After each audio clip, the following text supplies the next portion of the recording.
This is London calling in the overseas service of the British Broadcasting Corporation. I have to tell you now that no such undertaking has been received, and that consequently this country is at war with Germany.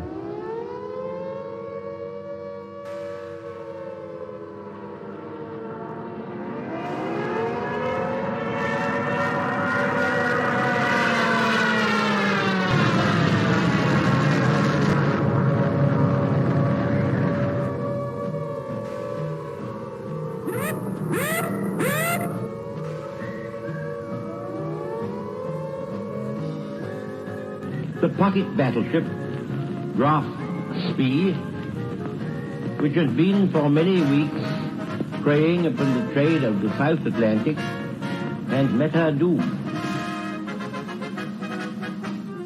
Mother dear, I'm writing you from somewhere in France, hoping this finds you well. We shall fight in France.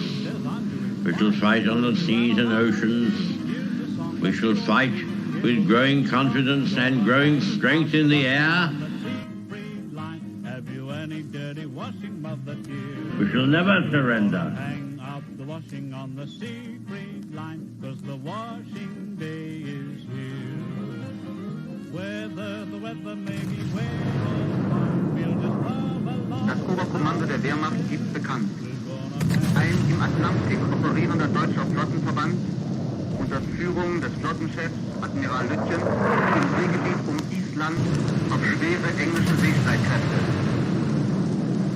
Das Schlachtschiff Bismarck hat hierbei einen englischen Schlachtkreuzer, wahrscheinlich Hood, vernichtet.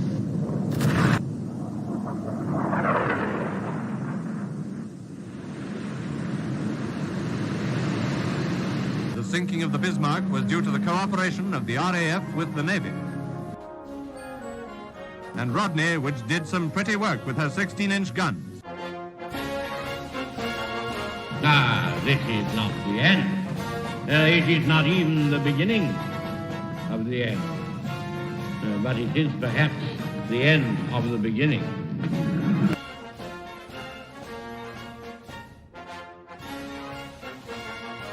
But the Japanese High Command had declared that a state of war existed with Great Britain and the United States.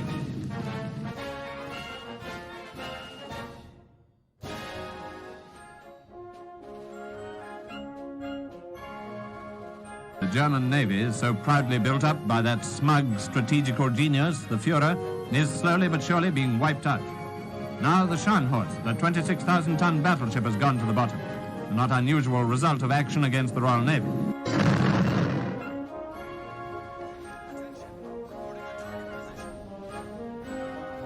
Led by a powerful British escort, the main body of the surrendered Italian fleet is transferred from Malta to Alexandria.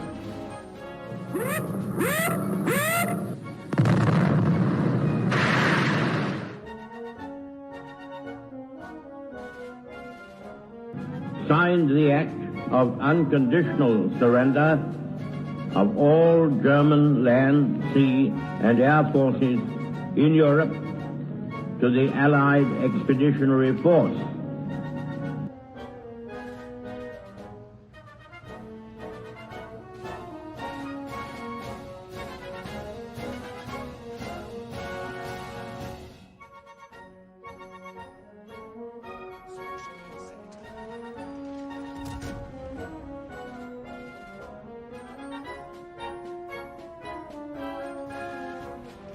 Back across the China Sea for the last large-scale surrender at Hong Kong, where today warships of the Royal Navy ride at anchor in the harbor.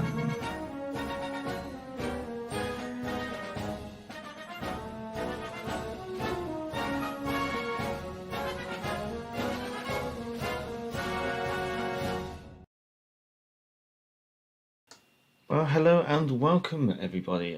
So far in the chat we have Vaz Vegas, so good to see you, Vaz Vegas, but anyone else out there, hello and welcome. As always, this is the usual live stream where I cover the patch notes, and as we are continuing with the experiments with OBS, we do have a slightly different view in regards to the stream. I just got to make sure I click the right one, welcome to my real office. Yeah, this is my real office / man cave / hobby room. So yeah, you can see quite a bit here. Got my modelling cabinet, HMS Exeter, and Royal Navy ship identification chart, which is quite interesting, although it's Royal Navy vessels really. Anyway, so starting off with the September update.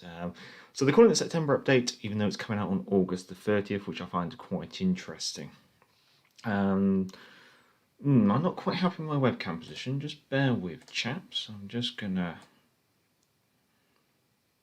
There we go, just tweak it a little bit there. There we go. Oh, I can always just move it as we go along. Hopefully the volumes and everything are all a-okay. I need to put my notes somewhere. I haven't got a lot of room on my desk. I'll put them down there. So, oh, hello, Mike Excavating. Good to see you, good to see you. So, starting off with the, what size patch were we looking at? Well, we're looking at a 3 gig patch for all consoles, which is quite interesting.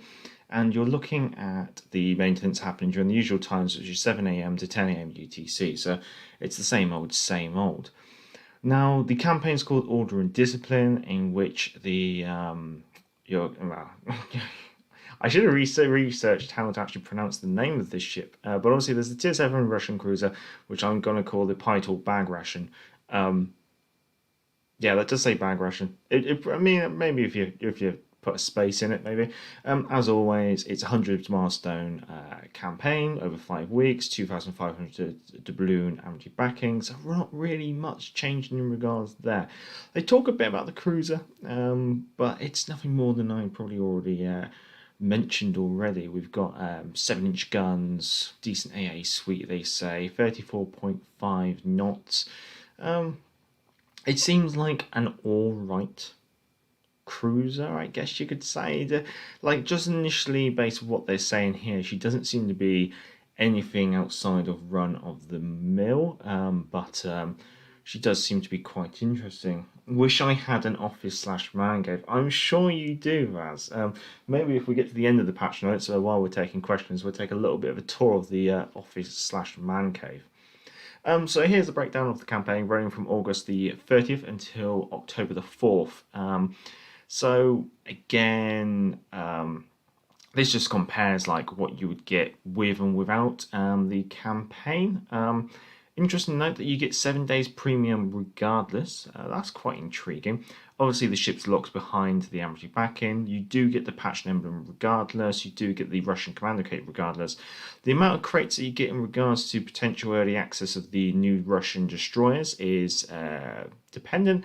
Commendations, promotion orders, and insignias, they're the main ones that people usually get the amity backing for at the end of the day. Sometimes I would get amity backing just for those and ignore the ship. And if you get the ship, hey, why not? Sometimes what I used to usually do was just store the ships in the backlog, because you never know, you might one day go, I'm a bit short on credits, I'll sell that premium ship that I never really play that I got as part of the campaign, because really I think it's these things that most people are playing for. Sometimes the premium and sometimes the doubloons. The rest of it is all like run-of-the-mill stuff and yeah, just some crates at the end of the day. So as always, I have done one of my doubloons locked behind the backing again, yes. But as they've kind of said, they're trying to spread the doubloons out. So you're going to get some doubloons here. You're going to get some doubloons in the 3 seasons of Arena. And then also you do get the weekly boost. And is it weekly boost or the week of daily objectives, which do grant you doubloons? But yeah, I do kind of agree. Maybe they should put some of these doubloons up front, even if it was like 250, 500. Like give you 250 up front, 500 locked behind, maybe. Because if it's locked behind, you can't really use it. Yeah. So I think maybe that is a bit of a shame. Maybe they could distribute it a bit more even there. Well, not even, but split some of it.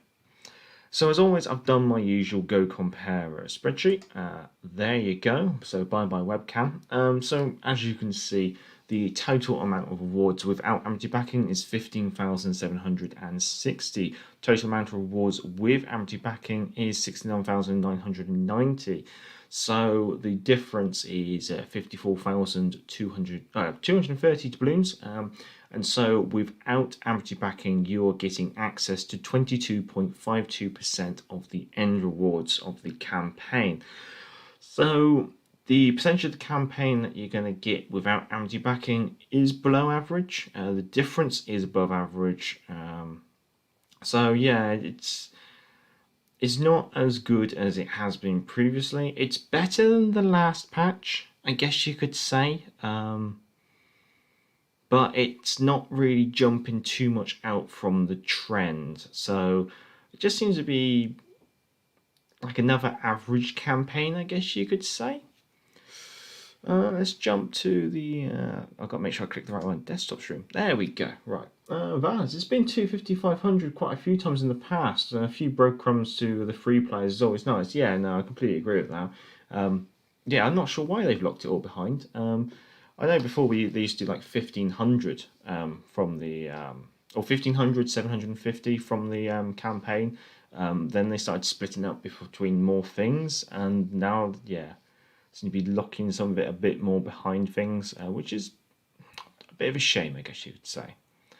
So, as always, we've already covered what the differences are between amity backing and without amity backing, so I don't think there's really much time or much effort really dwelling upon those differences, and I'm not seeing any sneaky codes. That's one thing I didn't spot it in these patch notes. Was any kind of like redeem code. However, if someone has spotted it, and then please obviously shout out. So we do have Russian destroyers going to early access. I did actually prepare a little scene for this, so there you go, nice little zoomed in there. So the alternative destroyers, they're not really providing us a lot of information on these, unfortunately.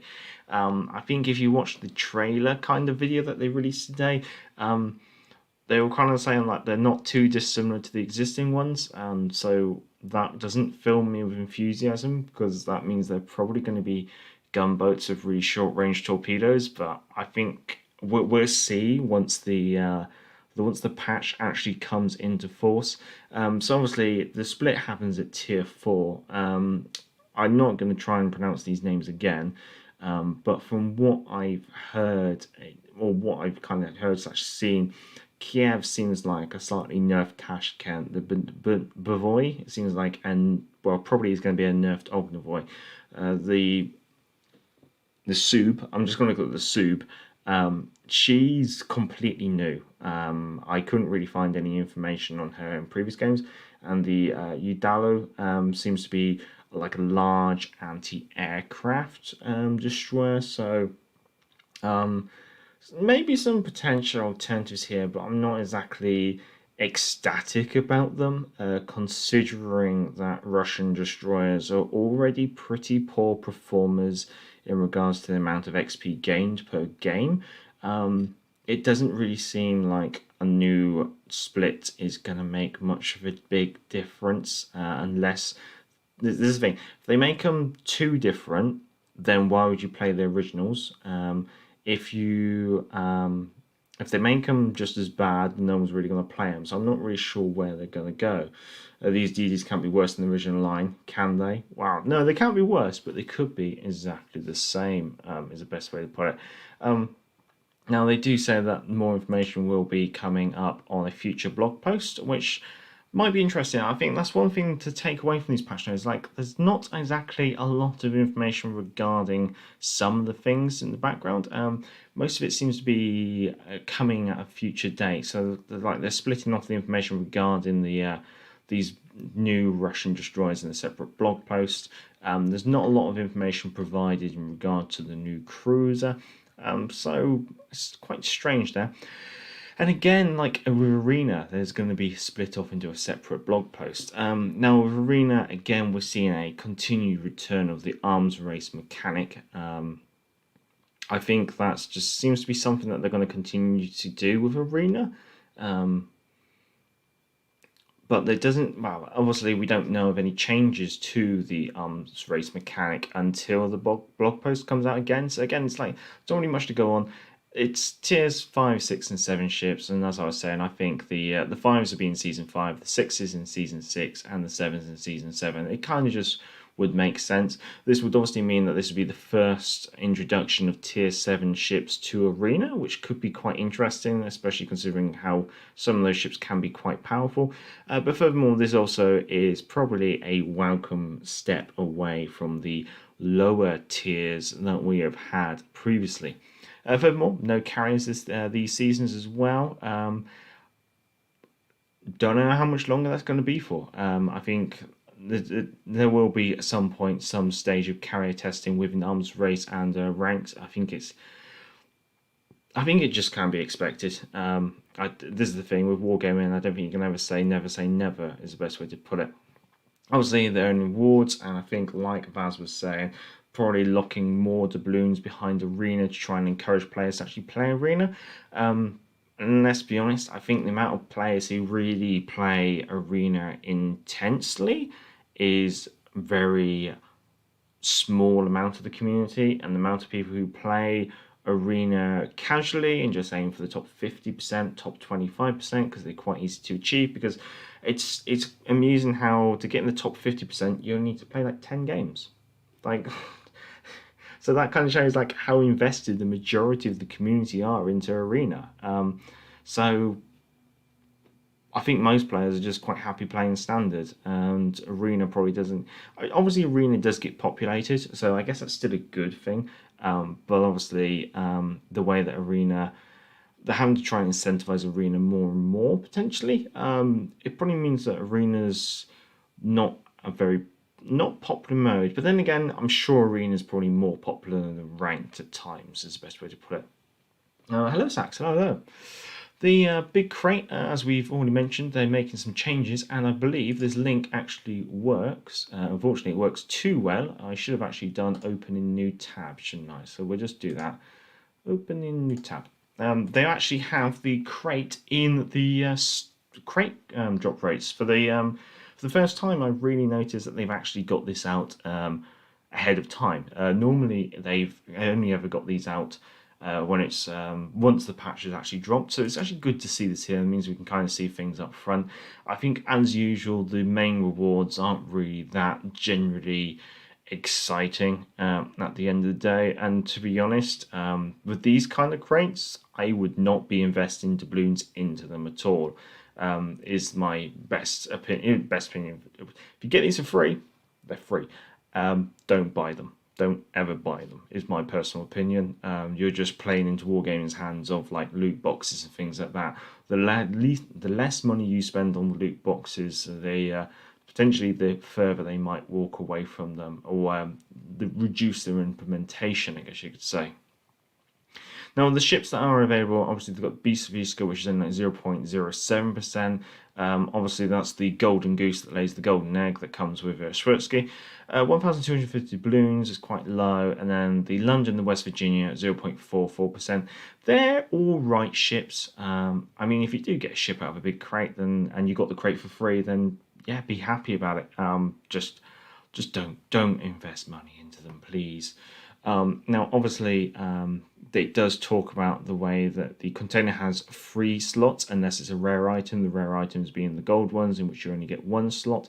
And regarding ships, if you already own one of the ships, then it will be removed from the possible drop. So it means if you already own, say, the London, the West Virginia, or London Beast Visca or something, then it does improve your chances of everything else. I haven't done the mathematics behind how all those things change.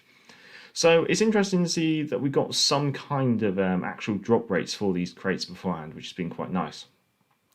Balance changes. There are winners, there are losers. I think that's just something that happens with balancing. And there's some things here which were to be expected, and some things here which were a little less unexpected, I guess you could say.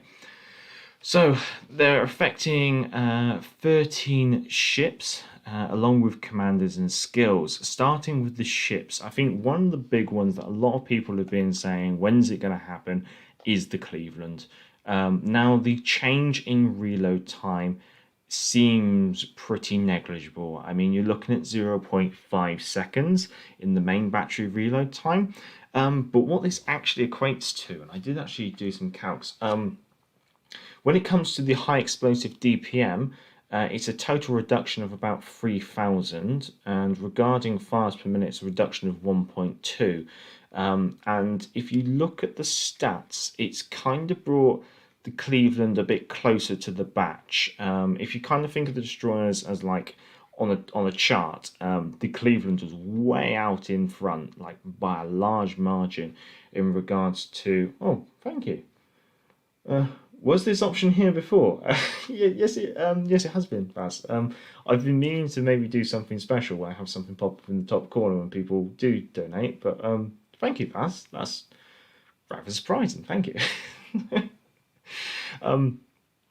I've lost my train of thought now. Yeah, so the Cleveland was like way out in front, and what they've done is they've just brought the Cleveland back in. If you want an appreciation of that change, I have already processed it into my spreadsheet. So I can just quickly bring that out if you want. Bring it up here, as always. Now this is just my personal spreadsheet. I know there's better spreadsheets out there, and this one probably isn't even the most up to date. But here's her post update, and she's still way out in the lead. The next best contender is going to be the Chapayev. So she's about, what is she? She's about 65, maybe, so call it 60,000 ahead. So the difference is about 30,000, I should say. So if I change it to 6 seconds, which is what she was before, she was at 396,000.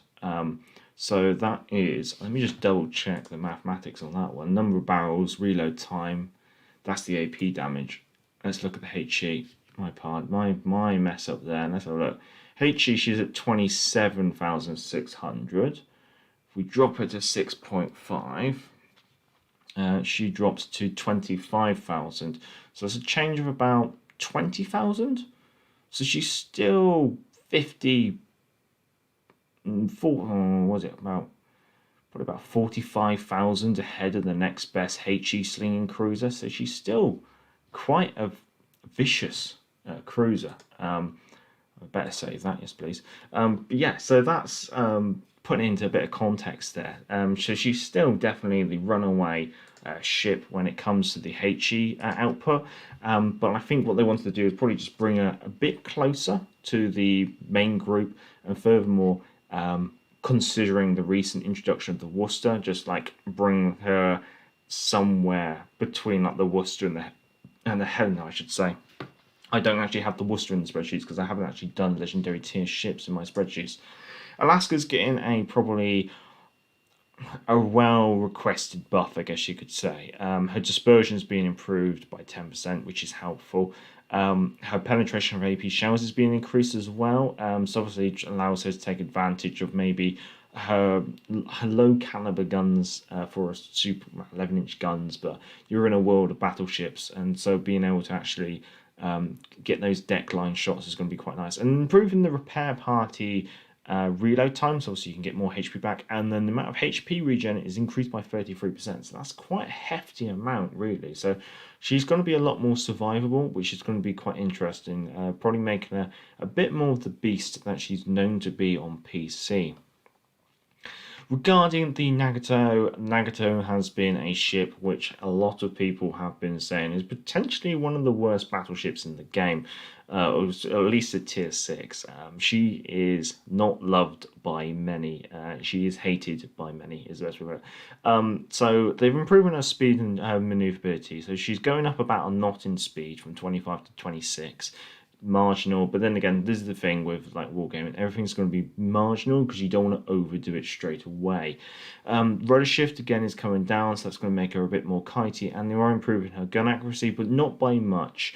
I think they could probably do more in regards to the gun accuracy, especially when you consider you have ships like North Carolina as a premium and Sinop as a tech tree 16-inch gun battleship. I really think they could do more, but I think let's do it in baby steps and see how it goes.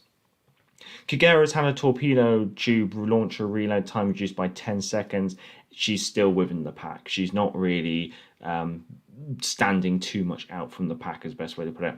Yamato is having her shell grouping, I believe, made worse, basically making her less accurate. Furthermore, they're also, but they are improving the turret traverse, which is quite interesting, taking her up by a 0.5 of a degree per second. So we'll just quickly pull the T-champs. Now, Vanguard, Vanguard is getting buffed again. Now, amusingly, I did start playing around with a recent commander build using Azure Lane Queen Elizabeth, simply just because I have her available. She's available for testing rather than me messing around with one of my other commanders. And what I did was I took Running with Scissors. With the Vanguard, I took steering gears. Just steering gears, please. And then I inspired with Azure Lane Baltimore for rudder shift, and also Archipelago Blue Steel to KO, because that also does rudder shift, and they both do rudder shift regardless of the class of ship. And so at current, I managed to get my Vanguard's rudder shift down to 9.5 seconds. The lack of propulsion mods is a bit of a nuisance. However, it did make my Vanguard really quite kitey, which I really quite enjoyed, because that allowed me to obviously kite out, fire the rear guns, kite back in. And as long as I got the timing right with when I was aiming my guns, so I'd start flicking the rudder back before I completed the turn or got my guns online, it did make it quite nice.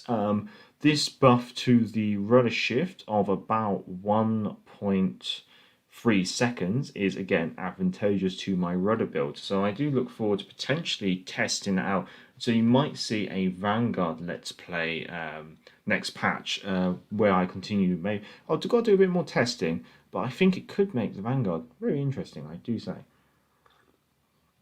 Right, so Tirpitz and Bismarck. Again, German battleships known for suffering from poor accuracy, so the shell grouping being buffed on both of these. Furthermore, the torpedo tubes on the Tirpitz, I should say, are being improved in regards to their armor resistance to high explosive shells. I guess, yeah, I don't have the Tirpitz. I could maybe get the Tirpitz, you never know. But of course, that would probably mean that you'll have to experience more degrading German battleship play on Back to the Port.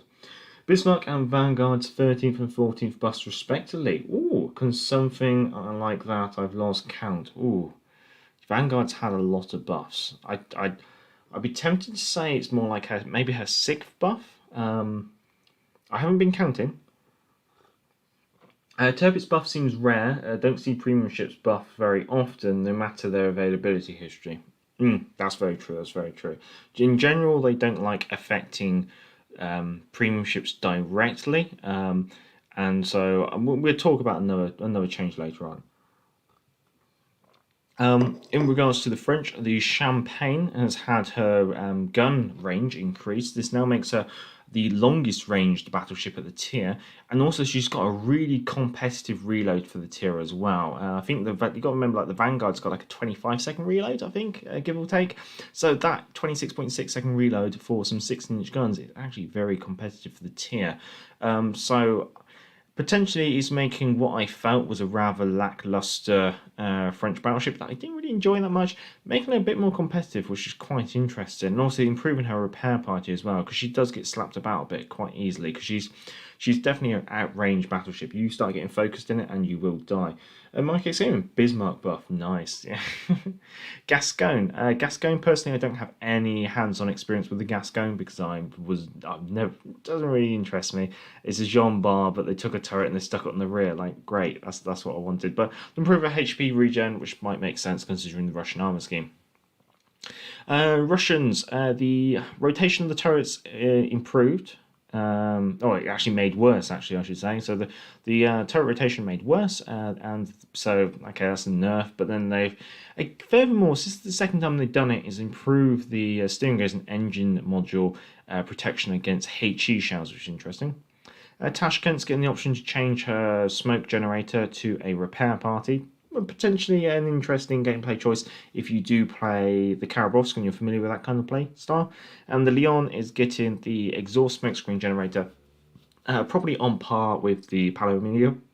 Pardon me. So that is going to be quite an interesting change. I think the Leon, I haven't really played her since a Commander rework, or Commander edition, I should say. So potentially she could be quite interesting there. So maybe with this change to smoke generator, she could be a Paolo Emilio at tier 5, which could be quite fun.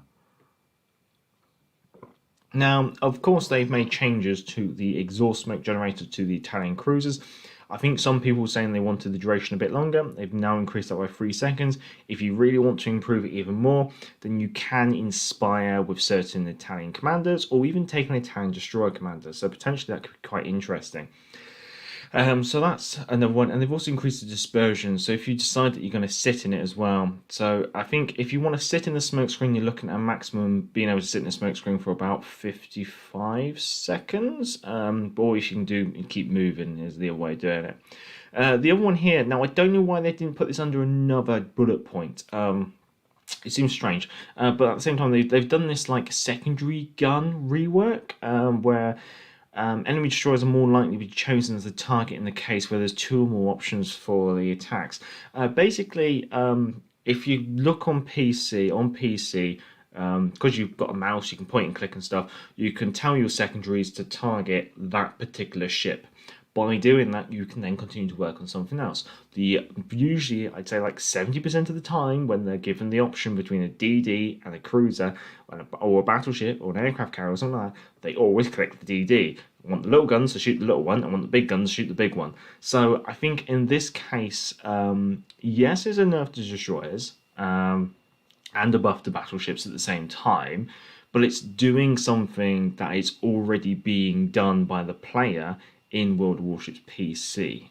So that is quite an interesting change. Like I said, the secondary targeting change is good. Well, that's fair enough. I like the torpedo launcher buff to the Tirpitz. That was needed. Okay, that's fair enough. I haven't played the Tirpitz myself. She was the only campaign ship I did not get because I was away on holiday that August. So I never got the Tirpitz. I could get it now, maybe. I think she can have her torpedo launchers castrated quite often. So, on to the commander changes. First of all, we'll do the buffs. The interesting buffs here, before it's too late, improving the detectability of torpedoes. I think before it's too late is a battleship commander trait, or is it the generic commander trait? So that's quite interesting, and buffing up to 215% when fully upgraded. Flank speed, I think this was I think it's a destroyer commander trait. This is the one that improves your speed and your rudder shift, I think. So this one, or is it increased speed? Yeah, I think, well, I don't know. Let's have a look. I know which website I want to look at. We'll just look at it on here. I'm sure you'll be fine with that. You get a quick look at my favourites there, but that's fine. Let's see, we just need a DD commander, like a tech tree DD commander. Who's got it? I think Schwertsky's got it. Where is he? There's the chap. Come on, have you got flank speed? Who's got flank speed then?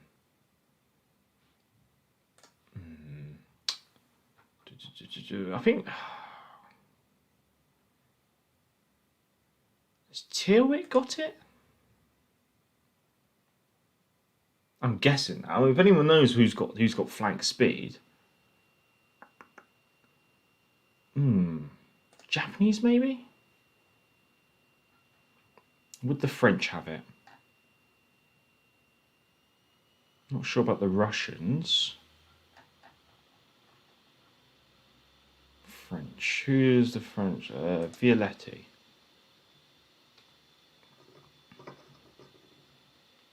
Let's go all out. Quick fix. I can't think of who's got flank speed now. Unless it's something, another commander trait, like another class. I can't recall. But yeah, flank speed, the penalty to rudder shift has been reduced to plus 3% rudder shift time. So that's making, I'm not sure, I guess that comes with a buff and that's the negative to it. Marksman, obviously marksman improves your main battery accuracy on a battleship, but at the cost of rudder shift. The the change to your rudder shift has now gone from plus 10% to plus 5%, so therefore the impact on rudder shift there is not too bad. Vaz is saying Gurin, so I'm just going to quickly check that on my other internet tab. Let's see. But I'm sure it's a DD trait. Where's Gurin?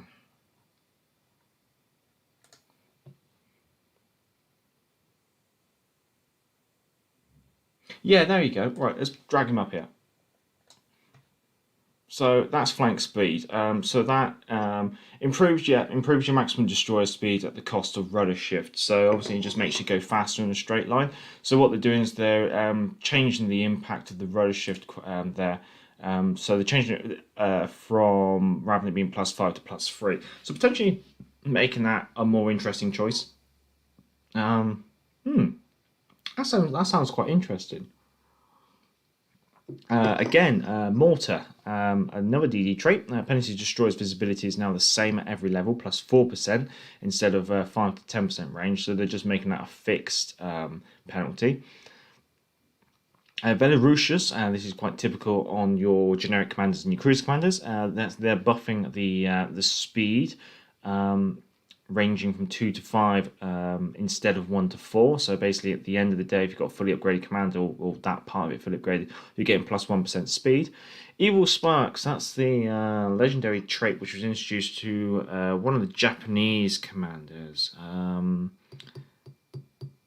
It was, I think, Kurita. I think Kurita's the gunboat build. So he got Evil Sparks at the introduction of the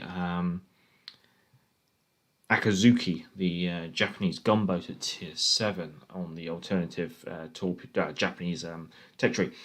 So this one, obviously, it reduced HE shell damage, I think, at the cost of penetration. So the cost to the HE damage now has been reduced, so you will be getting more damage at high explosives, which is going to be quite interesting, and keeping that penetration. Running with Scissors, legendary trait on most battleships commanders. The penalty to the dispersion of the main battery has changed from 7 to 10% to 5 to 6%. That is a really interesting choice, especially on things like Hood, which I'm going to be intrigued with, but also on my Vanguard build as well, because obviously running with Scissors, sometimes the accuracy of the British battleships at the high tiers, like the Hood and the Vanguard, can be just a little bit too wandery, I find. Maybe another buff for the Vanguard. No? Alright. Nerfs. Now, there's genuinely a theme here regarding the nerfs to destroyers. The reason being is that the concealment of destroyers is basically deemed to be a little bit too much. And at the end of the day, if something's broken, it needs to be fixed. Now, I know that a lot of people are on two sides of the fence here, and it usually depends on how much is going to impact you. At the end of the day, I think when something gets nerfed, if that nerf is directed at your playstyle, then that's obviously a negative detriment to you. Now, we'll just cover off the destroyer concealment. Obviously, they're affecting fragile threat, so you'll still be taking the same sacrifice in regards to your HP, but the amount of reduction of your detectability is being decreased. So it means at the maximum level, it's going to be minus 8% rather than minus 10%. That's a 2% difference. So that means in comparison to Look at Me Now, you're taking a HP reduction for only an additional 2% detectability benefit. So obviously, I think maybe they're trying to make that a slightly less of a go-to or a railroaded choice or decision for like Japanese torpedo boats, which I think that's what the majority of these changes are aimed at. Hide and Seek, which is Schwertsky's base trait, that's being reduced from a maximum of 5% reduction to a maximum of 4% reduction. Now, Schwertsky, he is only available when you purchase or at the moment potentially are rewarded a pan-European destroyer. I believe the end intention is to have Schwertsky as a tech tree commander. I think because he's kind of paywalled, I'm not completely happy with this change, is the best way to put it, because you have to buy something to get him for free, but because you have to buy something, he's kind of paywalled. I do wish they would just introduce him at 900 Commander XP or something along those lines. I have seen people say, like, if they just made him a bit more easier to get for everyone. But so on that change, I'm not completely happy with. Shifty on Bay, that's being reduced from a total benefit of -6% to a total benefit of -5%. So that's a 1% change again. And I can kind of see why. I think Father Mundi has done a very nice Reddit post, and so I'd like to just bring that up because that did make some very interesting reading. Now he runs the website that I just pulled up a second ago while I was looking at the commanders. It's a very good website. I would recommend it. But he did this post where he looked into the commander builds which are submitted to his website. Out of the 637 commander builds which are up on his website, 495 of them use Eric Bay as a inspiration. So that's 71% of them. Now, out of the, furthermore, 168 of them use Schwertsky as a commander inspiration, which is 24% of them. So I'm gonna round it, but 3/4 of commander builds use Bay, and 1/4 of them use Schwertsky as well. So basically 25% of commander builds up on the his website are double concealment build. And for a lot of players, double concealment build is the go-to. And unfortunately, it kind of means that all these other inspirations, all these other commanders that you have, just don't get used. And like he says here, destroyer builds are rather monolithic, and I will admit that. I think they really are. Like, for me, my commander builds for destroyers, it's Bay and Sims. Bay and Sim. That's it. That's all I use. So in this case, sometimes I use Schwertsky, but he's on other things. Now, I know that this is all a interesting back and forth between players, but I think if something needs to be changed, the best way to do it was to do it through commanders, is Wargaming's point of view on this one. Now, he does do a comparison of the changes, and the changes vary. So this is just the commander, and then this is the commander and the skills. If you're using, say, just the commander, so you're using Bay and Schwertsky, then you're looking at a reduction, or an increase to your attack ability in somewhere of the region of about 100 meters. If you're using, now he says here, his new concealment would be with skills involved as well. So that's the changes regarding fragile threat, I believe. So it means if just the commanders, so just using Bay and Schwertsky as inspirations, you're looking at an increase in your attack ability of about 100 meters. And if you're using Bay, Schwertsky, and fragile threat, then you're looking at a change of about 200 meters. So that's the true mathematics behind it all. I know there's two sides to this fence, is the best way to put it. I think I do agree with his point here regarding that Schwertsky probably should become a commander available for 900 commander XP. I think that's quite a fair point, really. But I think he's being a little bit mean here, where he says if you can't play, if 200 meters makes a difference between life and death, maybe DDs aren't your thing.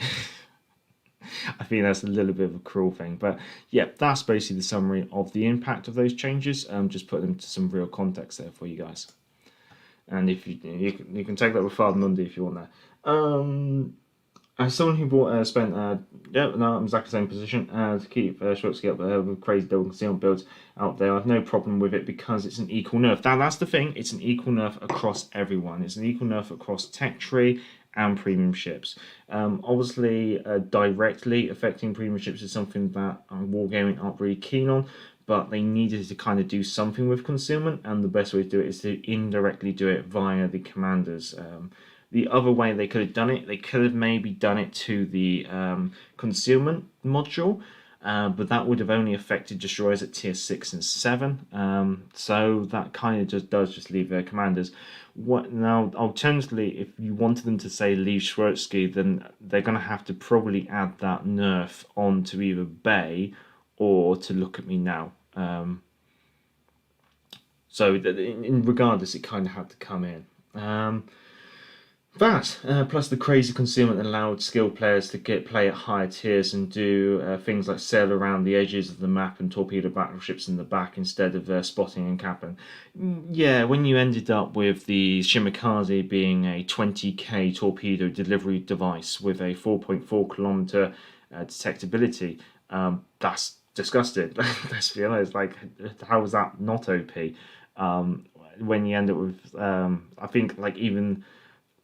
I know it's a bit of maybe a sore subject, but the Z35, she's got sonar of 5.2 kilometers and a detectability achievable of somewhere like 4.8. So, it's 5 kilometers sonar, I should say. But that meant like a Z35 could basically use her sonar like a radar.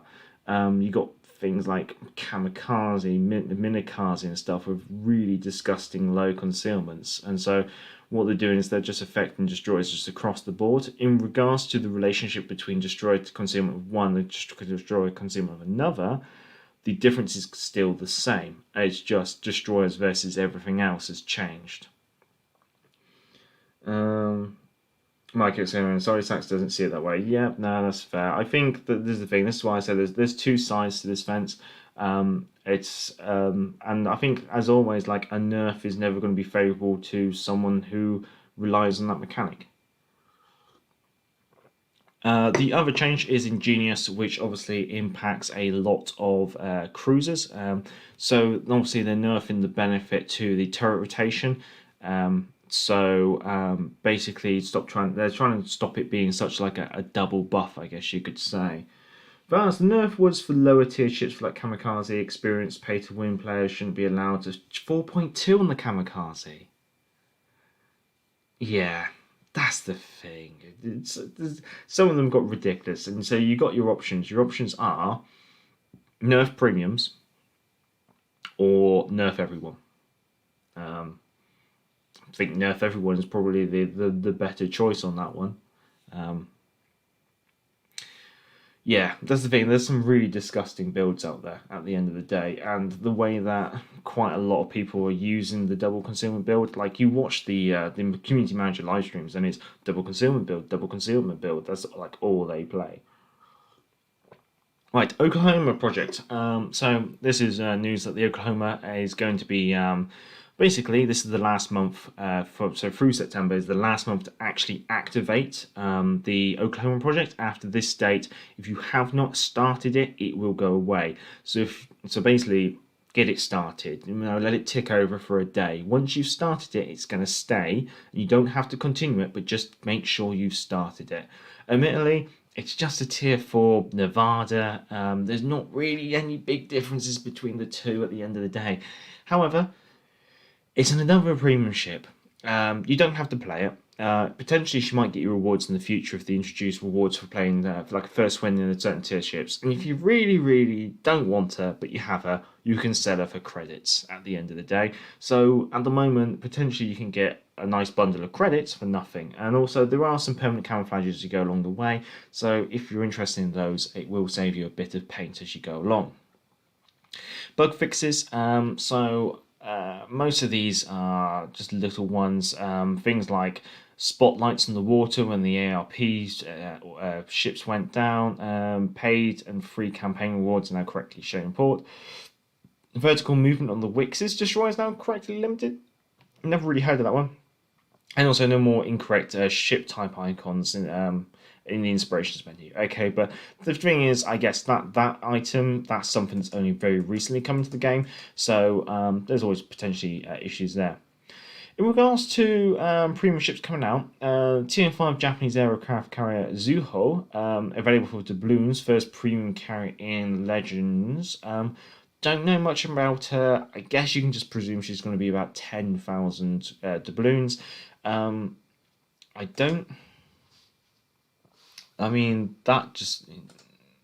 have a look. I don't know. Then are they biplanes? I don't know. That looks. They are monoplane aircraft. Okay. She's a complete flat top. Yeah, so the differences between her and Ruggiero are obviously yet to be seen. Obviously, we'll be reviewing her, so we can take a bit more of a depth look into her in the future. Also, it looks like she might be a Legends exclusive. I couldn't really find her on PC. Potentially another Legends exclusive is this Tier 6 American destroyer, Charles F. Hughes. Now, she's basically a Benson, as far as I can tell. And there's no information regarding her on PC, so I'm not really sure what the differences are going to be. Like the Sims at Tier 6 is not that different to the Benson, to the point where I'd say, like, I wouldn't bother with the Sims. So with the Charles F. Hughes being a Benson, literally, same class, I'm not sure what she's really going to be offering. Provide a lot of torpedoes to launch at your foes. How? She's still got 2 centerline launchers. 1, 2, 3. She might have quintuplet launchers rather than quads, but I didn't think. Does the Benson come with quads? I'm not quite sure. So interesting, maybe. Stalingrad. So she's available for 2 million elite XP. I know that it is on the high side. Personally, I agree with you. Yes, it's on the high side. I would have much preferred 1.5 million global XP. No, make it twice that of a tier 7. But I don't know, maybe she's going to be quite a strong one. Maybe that's why they're trying to put her out there. Part of me goes, well, maybe they want to try and make her like more of a long-term goal, a bit like the Missouri for steel. Yeah, I mean, I would have preferred it to be less. So that's my personal opinion. I would have preferred it to be less. Now, another thing that's been confirmed, it's not in patch notes, but it has been confirmed in Discord. She's only got armor-piercing shells, which is interesting. So she's only got 12-inch guns that fire only AP, hence why it says it provides excellent AP performance, because it better. Like, if it doesn't provide excellent AP performance, then it's got nothing else to fall back on. Interesting ones, serious HP pull, could be quite interesting. Defensive AA consumable and radar. So does she come with sonar? Again, it's like, we're going to have to see what the community manager's live stream is going to be like for that. Otherwise, it is what it is. I'm not exactly interested. Oh, T-Hawk. Benson is quads. Okay, she's got quad torpedo launchers. So I assume that the Charles F. Hughes is maybe quintuplet launchers, maybe. That could be the one that changes. If she came with them, I don't really know too much about the Charles F. Hughes. Let's have a look. Charles F. Hughes. She is USS Charles F. Hughes. Benson class destroyer of the United States Navy. Armament. 5.5-inch guns. What about your torpedoes? Or did they change?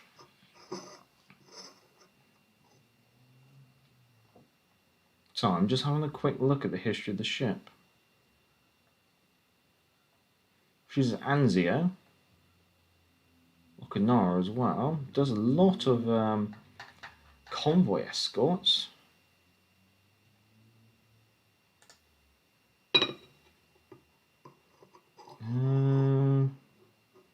There's not really too much information provided on the FUs. Just says she's got 2 21-inch torpedo launchers, but it doesn't tell you the number of tubes in the launcher. I suspect maybe she might be quintuplets. Can't really tell.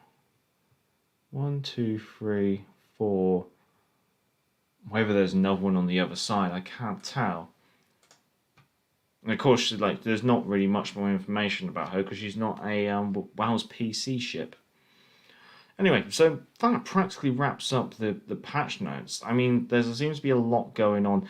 Obviously, there's something that I'm not talking about because things changed. Not changed as in like a bad way, but what information we can talk about has changed. So if you want to obviously catch up or catch in on some of the information that I can't discuss here, but I did discuss earlier in my Wales Weekly, you can go check that out. It's regarding a collaboration. I'm not even sure if I'm allowed to say much more, but you can go check it there, I guess you could say, because obviously it's not here, whereas it was on the ones that we got. I believe these should be 5.4. 5.4 in regards to... What's that in regards to, Mike Exeter? In the meantime, we can have a quick tour of my office, I guess you could say. First of all, potential future video on the channel. Victory C, Ark Royal. She's been built, but yet to be painted. So she's on the workbench, or the windowsill as I call it, really. She's yet to really be worked on. Obviously, as it's my man cave, I have got all sorts in here.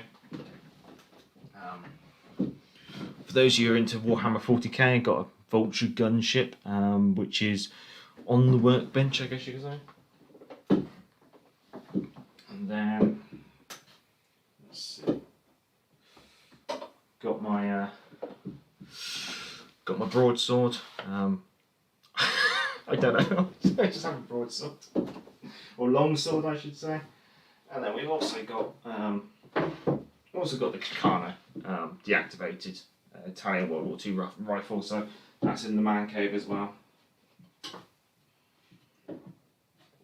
But that, all the drawers are filled with bits and bobs regarding paints and stuff like that for model making. Loads of spray paints and stuff. I can't remember what it's called. I think it's called a haberdashery. Full screen for the tour. Oh, could I do full screen? Let me have a look. We'll do kind of full screen. There you go. Lock it in the middle. So there's my haberdashery, I think it's called. So most of these drawers are filled with bits and bobs, mostly associated. Nice one is these are actually cupboards, so it's not more drawers. But also that's where I saw, say, my green screen as well. Exeter Royal Navy ships. I think you've all seen the Kakano rifle before, completely deactivated.